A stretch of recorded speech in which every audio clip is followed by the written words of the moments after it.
This is DBTV. I'm here for En Primeur Week at Château Pétrus, joined by the inimitable wine writer Margaret Rand. Hello. I think so, hello. The sun was shining yesterday. Unfortunately, it's a little bit overcast, but we're joined by St. Peter here, with the keys to the city of Rome or paradise in his hand. And yeah, we are at Château Pétrus in Pomerol. One of the best wines in the world, I would say. What would you say, Margaret? I think it'd be very hard to argue with that. Unbeatable.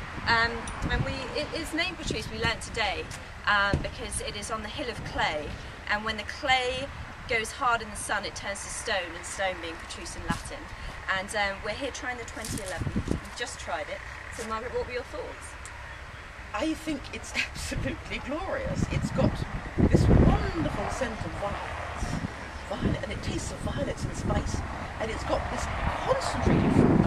It's a very concentrated wine, but because it's got acidity and freshness, it feels incredibly light. It almost dances. Yes. It's got a nice amount of flesh. It's not over-fleshy. Beautiful structure and detail.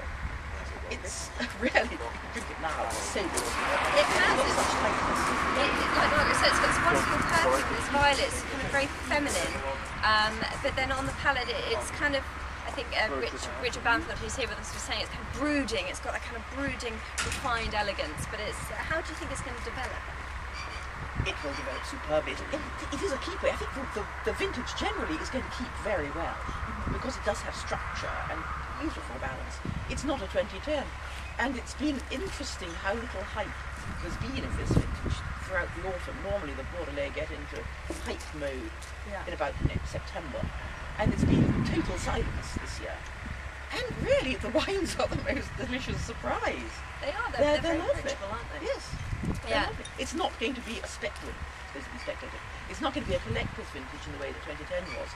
But it's going to be a consumer's vintage. My goodness, I love This is totally drinkable now. I mean, I was it's my first En Primeur campaign, just thinking they're going to be beasts, you know, really tannic, but it's not. It's so kind of restrained and elegant. But a few facts about Pétrus. It is 11 hectare plot. It used to be 7 hectares. 100% Merlot. Well, there's a tiny bit of Cabernet Franc planted, but this one's 100% Merlot.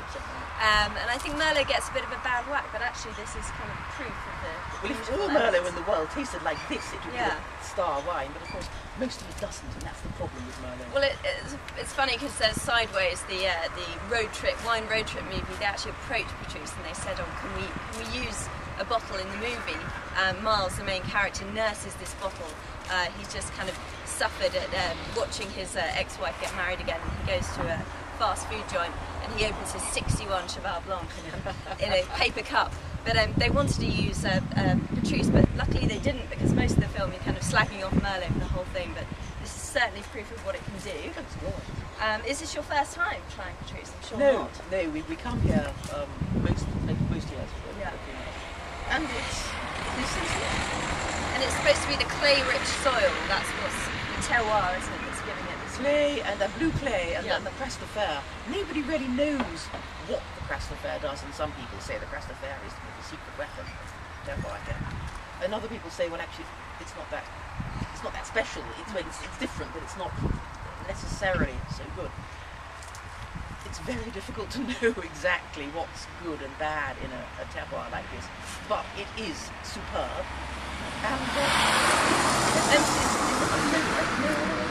Another little fact, this Pétrus, perhaps before it reached the kind of international fame that we know now, was actually served at the wedding of Princess Elizabeth and Prince Philip, now our Queen.